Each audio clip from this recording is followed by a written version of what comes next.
One Piece chapter 1014. First of all, great chapter. I think as we're progressing into Kaido's character, he's becoming more and more villainesque because the disrespect that he had for Luffy in this chapter was actually insane. Luffy has been disrespected a lot of times, but this one takes the cake for sure. I think it's very safe to say that a lot of people are liking Kaido a lot more because he's given off that Doflamingo villain energy or that crocodile villain energy, and honestly that's one of the best aspects that we've got from a lot of One Piece villains in One Piece, right? So seeing that here with Kaido was really good, and as we all expected, Luffy did lose the fight, and honestly this outcome makes a lot more sense. Luffy is simply not on Kaido's level yet. Even with his newfound power of having the ability to code his attacks and conquers, that wasn't enough. And even Kaido mentioned in this chapter that you may have learned how to use Conqueror's Haki in a new way, but that doesn't mean you're as proficient with it as I am. Your technique is not on my level yet. And it goes to show that even if you do know how to code your attacks in Conqueror's Haki, there's different ways in using it. And here Luffy's way of using it is simply not on the level of Kaido's. And again, this applies to every form of Haki as well. Katakuri and Luffy both use Future Sight, but I guarantee you that Katakuri still has a better mastery of Future Sight than Luffy. Now interestingly, I didn't expect Oda to show Luffy actually falling into the water. Usually in these types of situations, Oda would usually show Luffy falling, but he wouldn't show Luffy falling into the water because Oda is just vague like that. He doesn't give you 100% proof. But Luffy falling into the water here definitely creates a sense of defeat here because Devil Fruit users are usually screwed when they get into the water, unless you're like individuals like Jack or Aokiji, you know, people who have ways of countering the effects of seawater it has on them, and that comes in all shapes and forms. Now obviously this doesn't mean that Luffy is dead, you know, obviously Luffy will make a stunning recovery somehow, some way, but how that's going to take place is something that we don't know yet. Now there's really three options that I can see with Luffy right now. Someone saves him from the water,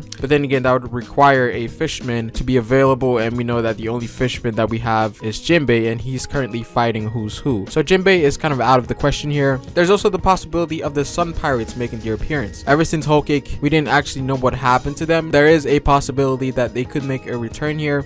This is a possibility that I think is more likely than the others just because Luffy doesn't have too many options right now. Now there's also the possibility that Luffy could awaken his Devil Fruit or use Conquerors in a different way that we haven't seen before, and this would allow him to sort of return to Onigashima. This one I don't really like too much because it would seem too rushed and very plot armor-ish. That would be so glaring that it would be hard to ignore. Again, I'd say that this is the least likely to happen, but again with Oda anything is possible. But we do know that Luffy is extremely tired at this point in time, so him getting another power-up is very unlikely. I think if anything he needs help to escape his current predicament. Who or what is going to help him, I'm not sure yet. Now Kaido said some very interesting things pertaining to Luffy in this chapter. As Luffy was falling off of Onigashima, he mentioned that Luffy couldn't become Joy Boy either. Now this is massive because this basically confirms that Kaido is aware of some of the mysteries of the One Piece world. Maybe not the entire story, but parts of it. And it makes a lot of sense, especially when you consider the individuals that he was connected to. The first person that comes to mind would be Rocks. And from what we know about Rocks is that he was someone that was very interested in the taboos of the One Piece world. So it makes sense that Rocks would have shared some of his knowledge with Kaido. So again, Kaido isn't as oblivious as some people think. I feel like these Yonkos know a lot more than they are giving credit, especially regarding individuals like Big Mom and Kaido, because they hailed from an era that was teeming with individuals who had the interest in the secrets of the One Piece world. It's also very interesting that he said it in a way that Luffy wasn't the first person to try to become Joy Boy. It seems like there's individuals who try to obtain these titles beforehand, and I think Kaido is referencing either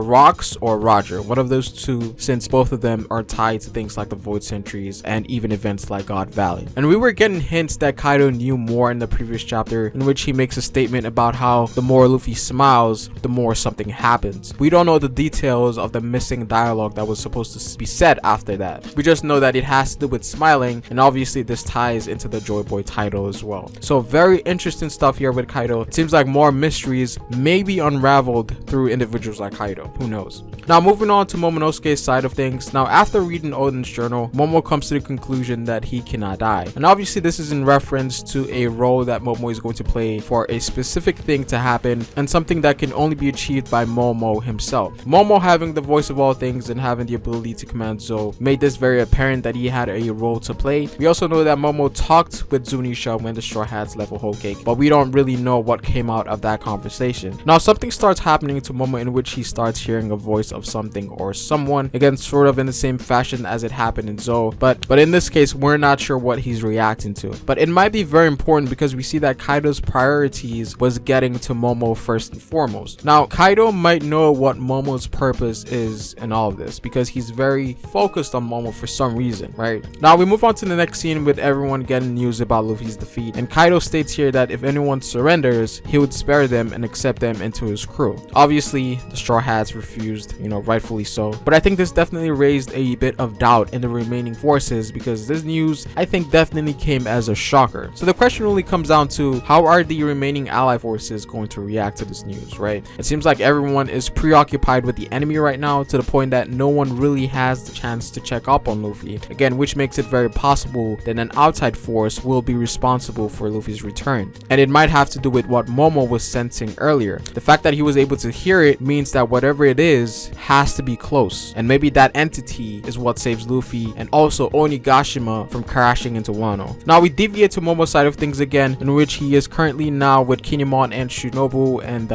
Okiku, and at this point in time Momo is still reeling from the voice that he was hearing beforehand, and apparently he had a message for Kinemon to tell everyone. So whatever that voice is told him something that may take place soon, and it seems like it was a warning more so than anything. Now Kanjuro makes his return here, obviously disguising himself as Odin, typical Kanjuro act. Now Okiku obviously know that he was a fraud and tries to attack Kanjuro, but again, due to the impact that Odin had on her, even though she knew that this person was Kanjuro, she couldn't possibly strike anything that had an image of Odin. And again, it goes to show how deep the impact Odin had on the scabbards. It's really profound. Now Okiku seems to be fatally hurt here, and the way that it's shown or portrayed makes it seem like she's going to die here. Now of course, after seeing this play out, Kinemon attacks Kanjuro in a fit of rage, which also happens to be a fatal attack as well. At least that's how it's been portrayed, because we get a brief flashback of Kanjuro and Kinemon having their own moments, and sort of Kanjuro having his final moments, almost like a farewell. So again, when it comes to Kanjuro and Okiku, Oda is making it seem like this is where they're going to die. Again, knowing Oda, I'm not sure if this is actually the case, if this is the final moments for these specific scabbards. It does seem to be that way, but there's going to be doubt for sure. Now Kaido barges in and strikes Kinemon with a Conqueror's Coded attack, which seemingly kind of crushed Kinemon's head. Now we don't get to see the aftermath, but at the very least we know that Kinemon is incapacitated for the time being, or at worst even dead, because Kaido wasn't holding back here. And again, the way that it's being portrayed, like Okiku and Kanjuro earlier from beforehand, it makes it seem like these three, Okiku, Kanjuro, and Kinemon, may be dead or be on death's door. So again, this chapter felt a lot different, and I think it was the way that Oda was portraying how the scabbards were getting taken out. So we'll see what happens to these three characters moving forward. I'm not sure if they're dead, but this chapter definitely made things look a lot different than what Oda usually does with